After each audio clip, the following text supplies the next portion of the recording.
ایک طرف تو یہ قیادت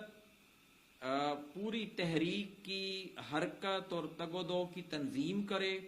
اس میں یکجہتی، وحدت اور یگانگت پیدا کرے،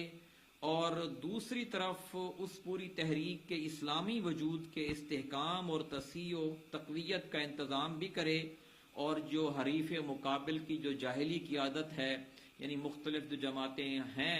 جو کہ اسلام کو مٹانے کے در پہ ہیں، جو اسلام کا تشخص خراب کر رہی ہیں، ان کے اثرات کو کم کرنے اور ختم کرنے کا بھی پورا بندوبست کرے۔ اور یہی وہ فطری طریقہ کار ہے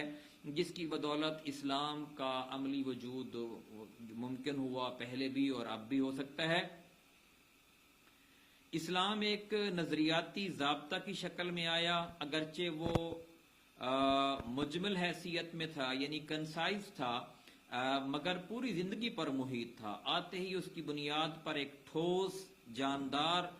اور متحرک جماعت وجود میں آ گئی، جس نے نہ صرف جاہلی معاشرے سے اپنا جداگانہ اور مستقل تشخص قائم کیا،